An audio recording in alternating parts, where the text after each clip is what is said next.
9 जुलाई 2024 तर्जुमान अकाबिर लिसान अख्तर सानी आरिफ बिल्लाह शेखुल हदीस शेखुल उलमा हज़रत मौलाना शाह अब्दुल मतीन बिन हुसैन साहिब दामत बरकातुहुमेर मंगलवार बाद असर साप्ताहिक तरबियती मजलिस अजीम शान इस्लाही बयान बैतुल हक जामे मस्जिद ढाल कानगर ढाका। আজকে কেউ কিছু শুনে নেই, তুমি কি শুনে?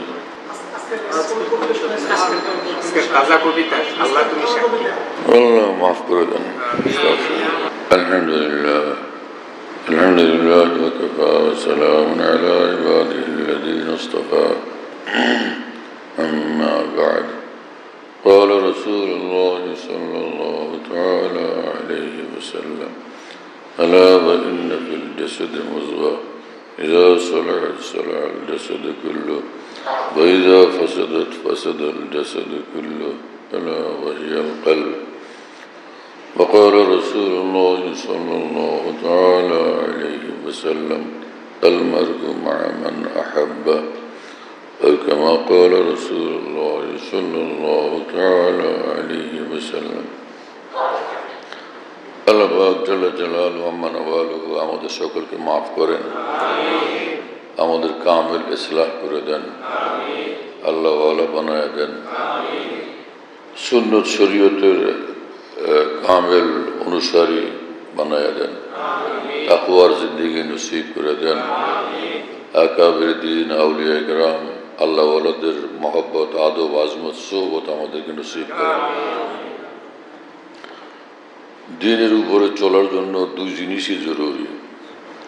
একটা হলো যে শরীয়তের ইত্তেবা, এর জন্য ফিকির রাখা, চেষ্টা ফিকির খুব রাখা, যে আল্লাহ পাকের হুকুম মোতাবেক চলবো, আল্লাহ রসুলের হেদায়াত ইশারাত মোতাবেক চলবো, যেভাবে আল্লাহ বলেন, যেভাবে রসুল্লাহ সাল্লাল্লাহু আলাইহি ওয়াসাল্লাম বলেন, এর চেয়ে সুন্দর রাস্তা তো আর নেই, এর চেয়ে সুন্দর কোনো জিন্দগি হইতে পারে না, এর চেয়ে সুন্দর কোনো তরিকা হইতে পারে না।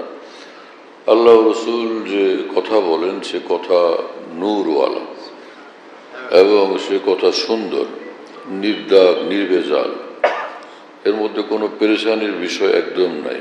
দুজাহানের ফায়দা এর মধ্যে, দুনিয়ার ফায়দা আখিরাতের ফায়দা, একদিকে আল্লাহর সন্তুষ্টি আর একদিকে দুনিয়ার জিন্দগিতেও বরকত হয় আল্লাহ রসুলের কথা মোতাবেক চললে। জিন্দগি তো শিয়াল বিড়ালেরও আছে, কুকুরেরও এক জিন্দগি আছে এবং শুয়োরেরও এক জিন্দগি আছে। এই জিন্দগি তো এক জানোয়ারের জিন্দগি। ইমাম শাহুল্লাহ মুহাদ্দিস দেহলভী রহমতুল্লাহ আলাইহি বলেন যে জানোয়ারের জিন্দগি আর মানুষের জিন্দগির পার্থক্য হলো যে মানুষ আল্লাহ পাকের কথায় সাড়া দেয়, আল্লাহর তরফ থেকে বন্দেগী এবং মহব্বতের যে দায়িত্ব মানুষের উপরে আসে সে দায়িত্ব মানুষ পালন করে, তখন এটা পশু থাকে না, মানুষ হয়ে যায়। আল্লাহ তাআলার কথার উপরে জিন্দেগি বানাইলে তখন সে পশু থাকে না, তখন সে মানুষ হয়ে যায়। আর এটা না হলে সে পশু থেকে যায়, মানুষ হয় না।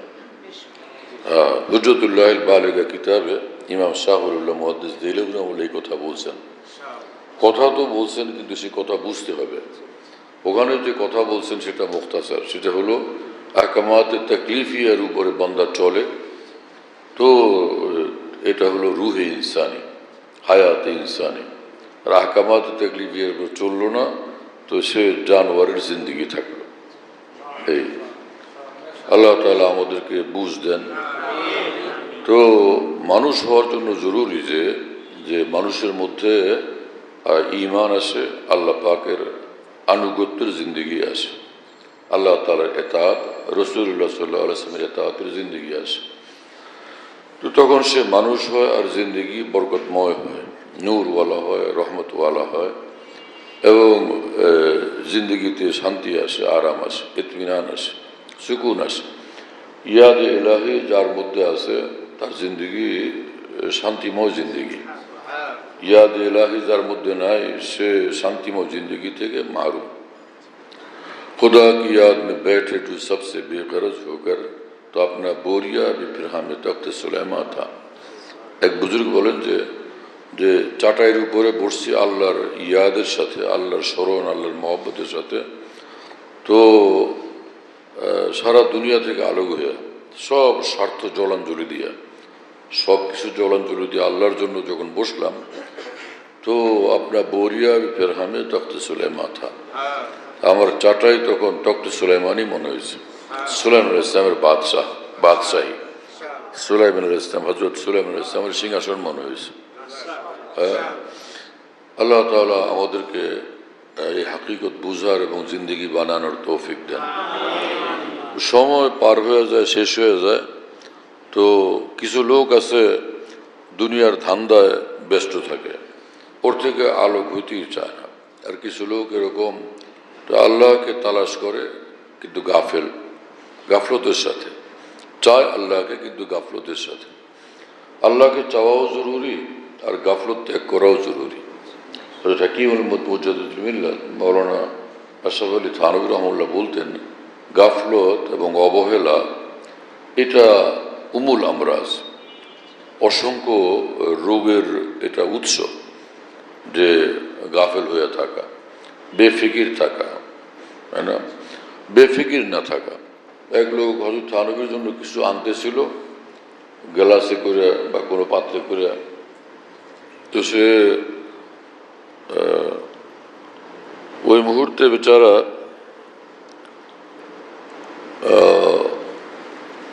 হোঁচট খাইছে, পড়ে গেছে। হযরত থানভী রাগ করছেন, হালকা একটা ব্যাপার ছিল, অনেক রাগ করছেন।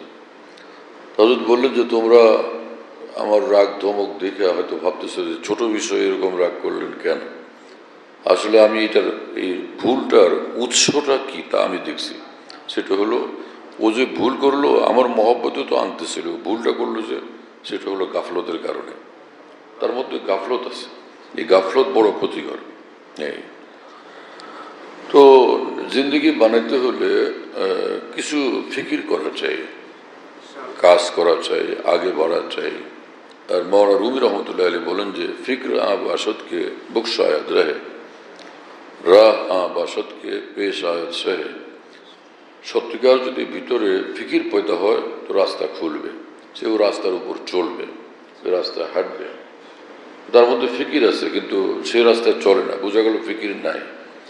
ফিকির থাকলেও এটা হালকা ফিকির, যে ফিকির কাজে লাগবে অতটা ফিকির হয়নি, তাই না? হ্যাঁ, তো হযরত হাকিমুল মুহাম্মদ থানভী রাহিমাহুল্লাহ বলেন যে ভাই, একদিকে নিজের তাকওয়ার জন্য মুজাহাদাও জরুরি, আরেকদিকে সোহবতে আহলুল্লাহও জরুরি। শায়েখের সোহবতে বসা, আল্লাহ ওয়ালাদের সঙ্গে উঠা বসা করতে থাকা, এটাও দরকার। হযরত হাকিমুল মুহাম্মদ থানভী রাহিমাহুল্লাহ বলেন যে আউলিয়া কেরামের কথা ভুলেও যদি মনে পড়ে, সাথে সাথে অন্তরে নূর পয়দা হয়। আর সেখানে যদি আউলিয়া কেরামের আলোচনা হয় তো কি হালত হবে, তাই না? যে মাঝে মাঝে নিজের শায়েখের সোহবতে উঠা বসাও করা চাই। আর শায়েখ এরকম বানানো চাই যে আল্লাহওয়ালা, মোত্তাবে শরীয়ত, মোত্তাবে সুন্নাত। হযরত হাকিমুল মুহাম্মদ থানভী বলেন যে শায়েখ যদি এরকম হন যে এরকম কামেলভাবে মোত্তাবে শরীয়ত, মোত্তাবে সুন্নাত তো না, কিন্তু তিনি এলাজ জানেন, চিকিৎসার তরিকা সঠিকভাবে জানেন, তো সেই কথার উপর আমল করলেও ফায়দা হয়ে যাবে। তার যে হেদায়েত সেই মোতাবেক চললে তাতেও ফায়দা হয়ে যাবে। কিন্তু আসল তো এই যে আল্লাহ ওয়ালাদের সোহবতে উঠা বসা করা, সুযোগ মতো মাঝে মাঝে নিজের শায়েখের সোহবতে উঠা বসা করা, এটাও কাম্য, এটাও দরকার, এটাও জরুরি। হযরত হাকিমুল মুহাম্মদ থানভী বলেন যে বিয়ে করছে, সে থাকে এক দেশে আর তার বউ থাকে দিল্লিতে, কখনো সাক্ষাৎ হয়নি, তো আওলাদ হো চুকি। থানভী লিখছেন যে তো ফির क्या है, আওলাদ হো চুকি, তো সন্তান হওয়ার কাম শেষ, তাই না? তো সোহবতে আহলুল্লাহ এটা এক জরুরি জিনিস। যারা আউলিয়াউল্লাহর সোহবতে বসছেন, এক ভিন্ন নূর তাদের সঙ্গে থাকে, আলোক এক নূর থাকে, এটা সোহবতে আহলুল্লাহর নূর, নূরে সোহবতে আহলুল্লাহ। লোকটা আয়েশা মসজিদে ঢুকছে, হযরত মাওলানা ইয়াকুব নানতুর রহমতুল্লাহ দারুল দেওবন্দের মসজিদের মধ্যে, মসজিদের ছাত্রা এই লোকটাকে ডাকাইছেন, বুড়া মানুষ। বললেন যে মিয়া আপনি কি আমল করেন? বললেন যে না, নামাজ পড়ে আপনাদের সঙ্গে এসে কোনো রকম পাঁচ ওয়াক্ত, এই আর তো কিছু নেই। বললেন না, আপনার নিশ্চয়ই কোনো খাস আমল আছে, গোপন করতেছেন। হযরত যে এরকম কিছু তো নাই। জীবনের একটা ঘটনা বলি যে বালাকোটে যুদ্ধ করার জন্য শিখদের সঙ্গে হযরত কি নাম, সৈয়দ আহমদ শহীদ রহমতুল্লাহ আলাইহি যখন যাইতেছিলেন, তো আউলিয়া বুজুর্গান ওলামাদের জামাত তার সঙ্গে। তা আমি ভাবলাম ইয়া আল্লাহ ওলাকে দেখব, রাস্তা অপেক্ষমান ছিলাম, নিকটে আসলে সালাম দিলাম। তো তিনি সালামের জবাব দিলেন, এক নজর আমার দিকে দেখলেন। তো হযরত মাওলানা ইয়াকুব নানতুর রহমতুল্লাহ বললেন, ওই যে সৈয়দ আহমদ শহীদ রহমুল্লাহর এক নজর পড়ছিল, সেই নজরের নূর আপনার সঙ্গে এরকম যে আপনি মসজিদে আসলেন, আমি দেখলাম যে পুরো মসজিদ নূরে ঝলমল করতেছে। সৈয়দ আহমদ শহীদ রহমুল্লাহর এক নজরের নূর সেটা। এতে বোঝা গেল যে আল্লাহ ওয়ালাদের সোহবত, তাদের নজর, তাদের স্নেহ, তাদের দোয়া কত দামি জিনিস। আমার শায়েখ রহমতুল্লাহ আলাইহি কোনো পৃথিবীর কোনো মাদ্রাসায় মেশকাত শরীফ পড়ান নাই, বুখারী শরীফ পড়ান নাই, হেদায়াত সালেহ সালাবি পড়ান নাই, না। শাহ আব্দুল গনি ফুলবি রহমুল্লাহর সঙ্গে 16 বছর ছিলেন। মাওলানা শাহ মোহাম্মদ আহমদ সাহেব ইলাহাবাদী রহমুল্লাহর 3 বছরের সোহবত লাভ করছেন আগে সে ইন্ডিয়াতে, আজমগড়ে। এরপরে শাহ আব্দুল গনি সাহেব ফুলবি রহমুল্লাহর হাতে বায়াত যখন হয়েছেন, তো হজরতের সঙ্গে 16 বছর একটানা থাকছেন। হযরত ওয়ালা দুনিয়ার যেখানে যাইতেন, সেই সব দেশের বড় বড় আলেম, মুহাদ্দিস, ফকি, শাইখুল হাদিস সব হজরতের সোহবতে বসতেন। হযরত ওয়ালা তখন বলতেন যে এইভাবে ওলামা মাশায়েখ আউলিয়া বুজুর্গান যে আমার এখানে ভিড় করেন, এটার কারণ এই যে মুঝ পর আহলুল্লাহকে নজরে পড়ি হুই হ্যাঁ। আল্লাহ ওয়ালাদের আমার উপরে যে নজর পড়ছিল সেটার বরকত এটা। তাদের নজরের নূর এই লোকগুলোকে টেনে নিয়ে আসে, আর নাহলে কি জন্য আসবে তারা, এটা হযরত ওয়ালা রহমতুল্লাহ আলাইহি বলতেন। এবং এত বড় আলেমরা বসতেন যে যারা হযরত ওয়ালা থেকে অনেক সিনিয়র, অনেক সিনিয়র বয়সের দিক থেকে হযরত ওয়ালার অনেক সিনিয়র, অনেক মুরব্বী। হাকিমুল উম্মত থানভী রহমতুল্লাহর সুদীর্ঘ সোহবত প্রাপ্ত মানুষেরা, ওলামায়ে কেরাম যারা, তারা হযরতের সোহবতে নিজেকে মিটাইয়া বসতেন আদবের সাথে, ফানাইয়তের সাথে, মহব্বতের সাথে। তো তখন হযরত ওয়ালা বলছিলেন যে চাঁদ তারে মেরে কদমোं में बिछे जाते हैं, चांद तारे मेरे कदमों में बिछे जाते हैं, ये बुजुर्गों की दुआओं का असर लगता है।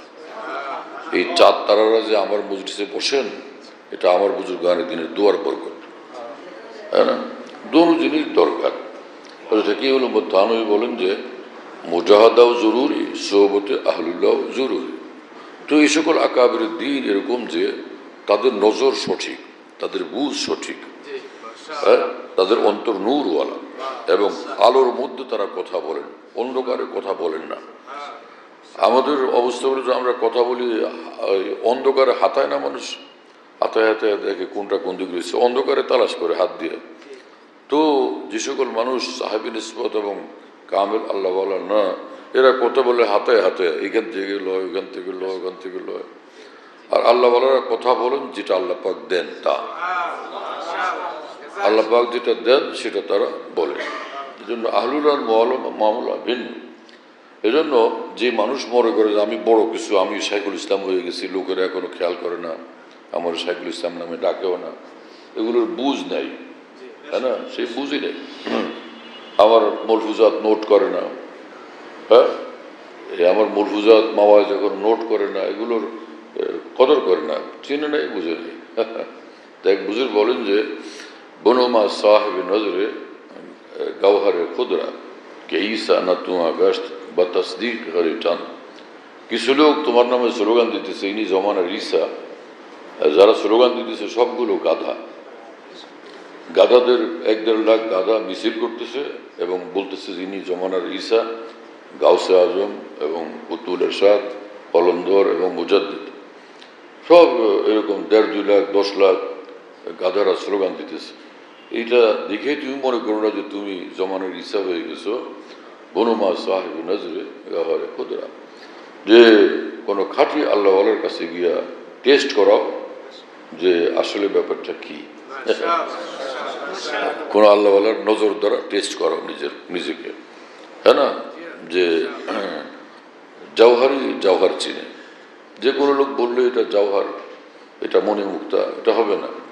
পাথরের টুকরা আমরা দেখতেছি, কিন্তু যিনি জানেন তিনি বলে দিলেন এটা তো মনে মুক্তা, এটা মুক্তা, যেটা মুক্তা। তিনি যদি বলেন যে এটা ইটের টুকরা, পাথরের টুকরা, তো এটা পাথরের টুকরা। তো আল্লাহ ওয়ালাদেরকে আল্লাহ পাক এমন এক নূর দেন তারা বুঝতে পারেন। হাকিমুল তানভীর রহমাতুল্লাহ বলতেন, আমার এখানে যারা আসে মাথা থেকে পা পর্যন্ত এক নজর আমি দেখলে বুঝতে পারি যে এই লোকের অবস্থাটা কি, যে এই লোক কি হালতে আছে, কতটুকু আল্লাহওয়ালা, তাই না। তো এসব মামলা। তো আমার শাহেখ রহমুল্লার কাছে এক মাওলানা সাহেব আসছেন, বুখারী শরীফ পড়ান, ফানা বাঁকা জিজ্ঞেস করতেছেন, ফানা ফিল্লা বাঁকা বিল্লার কোন মাকাম, কি মামলা, কি আকসাম। আমি ওখানে বসা ছিলাম, ওর বহুত আফসোস লাগলো যে কি মামলা, এক আল্লাহওয়ালার কাছে আইসা এইভাবে কথা বলা তো সহি না, আদবের খেলাফ। হযরত হাকিমুল তানভীর রহমাতুল্লাহ বলেন, আমাদের মাশায়েখ আকাবির দ্বীন বলেন যে আল্লাহওয়ালাদের কাছে গেলে কান বনো জবান না বনো, কান বনো জবান না বনো। আল্লাহওয়ালাদের কাছে গেলে এখানে বলবা না, খালি শোনো। কান বনো, কান হয়ে থাকো, মানে খালি শোনো, জবান না বনো, জবান হবে না, বলতে থাকো না, বলা ক্ষতি করে, কোনোভাবে বলতে নেই। আমার শাহেখ রহমুল্লাহ একবার খুশু কি জিনিস এটা শুনাইলেন, নামাজের মধ্যে খুশু কাকে বলে, খাসে কাকে বলে, খুশু যার মধ্যে আছে। হযরত আল্লাহ রহমতুল্লাহ আলাইহি বললেন যে ইবনে আব্বাস রাদিয়াল্লাহু তাআলা আনহু তাফসীর করছেন যে খায়ফুনা সাকিনুনা, খুশু এই যে অন্তরে আল্লাহর ভয় থাকে, অঙ্গ প্রত্যঙ্গ নামাজের আমলের মধ্যে মশগুল থাকে এইভাবে যে অন্য কিছু না ঘটে, এটা হলো সাকিনুনা। খালি তো লফজ পড়লে তো হবে না, মফহুম এবং মানা মধ্যে বুঝতে হবে। খায়ফুনা সাকিনুনা, এটা হযরত বলছিলেন বয়ানের মধ্যে, তা আমি নোট করছি। তা আমি একলাই পরে যখন হযরত ওয়ালার কামরাতে বসা, তা আমি তখন বলতেছি এই তাফসীর, এটা যেটা শুনাইলাম এটা তাফসীর ইবনে কাসিরে আছে, যে ইবনে আব্বাস রাদিয়াল্লাহু আনহু বলছেন খায়ফুনা সাকিনুনা। আমি হযরতের রুমে বসে বসে তখন শুনাইতেছি, হযরতজি ফোলা তাফসীরে খুশুর অর্থ এই লিখছে, রুহুল মানিতে খুশুর অর্থ এই লিখছে, ইমাম গাজ্জালী রহমাতুল্লাহ খুশুর অর্থ ইহয়াউল উলুমে এই লিখছেন। দেখলাম হযরতের চেহারা মুতাগায়্যির হইতেছে, বিবর্ণ হইতেছে, হযরতের অসন্তুষ্টির ছাপ চেহারায় ফুটে উঠতেছে। আমি ভয় পেলাম, শর্মিন্দা হইলাম যে আমার তো মুসিবত হয়ে গেছে। হযরত ওয়ালা এক ধমক দিয়ে তখন বললেন, মিয়া ইস জমানে কে গাজ্জালী কি বাতে শোনো, এই জমানার গাজ্জালীদের থেকে নেও দিন, তাদের কাছ থেকে শিখো। তুমি গাজ্জালীর রেফারেন্স দিতেছ। তো আমি তো এমন ভয় পাইছি, শর্মিন্দাও হয়েছি, তো জানা ছিল না যে এসা করা সহি না, ওরা একদমই খামোশ হয়ে গেছে। তো এই আল্লাহওয়ালাদের সুবত উষা বসা না করলে এগুলো জানার সুযোগ কোত্থেকে হইতো। শুনতেছেন প্রিয় বন্ধুরা, কামিলিন যারা আল্লাহওয়ালা তাদের সোহবতে জিন্দিগি গড়ার, জিন্দিগিকে বন্দিগি বানানোর মৌলিক উসুল নীতিমালা পাওয়া যায়, উপাদান পাওয়া যায়, যেগুলি সাধারণ মানুষরা বুঝবে না এবং সাধারণ আলেমদের মাথায় যেগুলি আসবে না। হ্যাঁ, সাধারণ আলেমদের মাথায় যেগুলি আসবে না, এরকম। তো আমাদের দেশে যদি জিজ্ঞেস করা হয় আপনি কি হাফেজ, বলে হ্যাঁ আমি হাফেজ, এরকম বলে না। এটা সারা জীবন দেখলাম যে আপনি কি হাফেজ না মাওলানা, বলেন আমি হাফেজ, এইরকমই শুকনা কথা। কিন্তু আমার শাহেখ রহমুল্লাহর সামনে একজন ইংরেজি শিক্ষিত লোক, কিন্তু তাকে হযরত জিজ্ঞেস করলেন তুমি কি হাফেজ, যে আমি হাফেজ। এইভাবে বললা কেন তুমি, তুমি বলতো আলহামদুলিল্লাহ হাফেজ, আলহামদুলিল্লাহ আমি হাফেজ। এই তো আল্লাহ পাকের প্রশংসা হইতো নিজের উপর নজর থাকতো না, আল্লাহর উপর নজর থাকতো, যে আল্লাহর মেহেরবানিতে আমি হাফেজে কোরআন। হ্যাঁ, নিজেকে মিটানোর তৌফিক হয়ে যেত। কত বড় কথা, কত বড় কথা। ভাই আপনি কি হজ করছেন? হ্যাঁ আমি হজ করছি। এটা তো একটা ল্যাংটা কথা, উলঙ্গ কথা। আমি হজ করছি এটা কোনো কথা হলো? যে আলহামদুলিল্লাহ আল্লাহ পাকের মেহেরবানিতে হজ করার তৌফিক হয়েছে, বাস। এখন আল্লাহ পাকের তারিফ হল, আল্লাহ পাকের প্রশংসা হলো, আল্লাহ নিছেন আল্লাহ করাইছেন, সেটা হল আলহামদুলিল্লাহ হজ করার তৌফিক হয়েছে। তো হজ করার তৌফিক হয়েছে মানে তৌফিক মানে যে কাজটা যিনি করাইয়া দেন নিজের মেহেরবানি দিয়ে, তিনি তো আল্লাহ। তো তৌফিক মানে কাজটা করাইয়া দেওয়া নিজের মেহেরবানির দ্বারা, তো সে করাই দিয়েছেন তিনি তো আল্লাহ। যখন এই লোক বলল যে আল্লাহ আলহামদুলিল্লাহ হজ করার তৌফিক হয়েছে, তো নিজে থাকলো না, নিজেকে মিটাইয়া দিল। তো এই দৌলত নসিব হয় আল্লাহ আল্লাহদের সুহবতে। নামাজ পড়ে, রোজা করে, হজ করে, ভালো কাজ সবগুলো করে, কিন্তু এগুলো ধরে তো রাখতে হবে। সারা রাত মাছ ধরছে, খলই অনেক বড় ছিল, পদ্মায় গিয়া সারা রাত মাছ ধরছে, খলের মধ্যে মাছ রাখতে থাকছে। সকালবেলা তাকে দেখছি মাছ একটাও নেই। কেন? খলের তলা ফুটা ছিল, খলের তলা ফুটা ছিল, সব বের হয়ে গেছে, থাকে নাই। তো সারা জীবন আমল করলাম, ইবাদত করলাম, বন্দেগী করলাম, কিন্তু খলের তলা যদি ফুটা থাকে তো থাকবে না কিছু। খলের তলা ফুটা মানে এই যে এইরকম অ্যাক্সিডেন্টের কাজে মশগুল থাকা, নিজেকে কিছু মনে করা, অহংকার থাকা, আমার কিছু, আমি কিছু, এগুলো তো শেষ হয়ে যাবে সব। এজন্য যা কিছু আমলের তৌফিক হয়েছে এরা আমার আল্লাহর মেহেরবানি, আল্লাহ পাকের দয়া। কত লোক সে, কেউ নমরুদ হয়ে আছে, কেউ আবু জাহাল হয়ে আছে, হ্যাঁ না?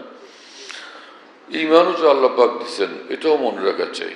নিজের ইমানকে নিয়ে অহংকার না করার চাই, যে আমি ইমানওয়ালা, ইমান আমার ইমান আছে, এটা আল্লাহর মেহেরবানি, এটা বলা চাই। আর ইমানের ক্ষেত্রে সন্দেহ না করা যে আপনি কি ইমান, আপনার ইমান আছে, জানি না ঠিক মতো হইলে হইতেও পারে, থাকলে থাকতেও পারে, এরকম করা যাবে না ইমানের ক্ষেত্রে। ইমানের ক্ষেত্রে আলহামদুলিল্লাহ আল্লাহ পাকের উপর আমার ইমান আছে, আলহামদুলিল্লাহ আল্লাহ পাকের উপর আমার ইমান আছে। ইমানের ব্যাপারে 100 ভাগ মজবুত থাকা চাই। যে কেউ জিজ্ঞেস করলো যে আপনি কি মুসলমান, আপনি কি মোমেন, বলে আলহামদুলিল্লাহ আল্লাহর কসম আল্লাহ পাকের উপর আমি ইমান রাখি, বিশ্বাস রাখি, হ্যাঁ না? আপনি কি মুসলমান? আল্লাহর কসম আমি মুসলমান। মানে নিজের মুসলিম হওয়ার ব্যাপারে একদমই সচেতন এবং দৃঢ় থাকা চাই। এই ব্যাপারে কোনো দুর্বলতা নিজের মধ্যে না থাকে। ভাই এরা আজান করে দেয় 52। হ্যাঁ, তো আমলগুলো করা, আমলগুলোকে হেফাজত করা চাই। কালকে আমাদের দরকার তো, এক এক নেকি কত দামি না, এক নেকি কম হয়ে গেল আর গুনাহ একটা বাড়লো, তো ঠিকানা জাহান্নাম।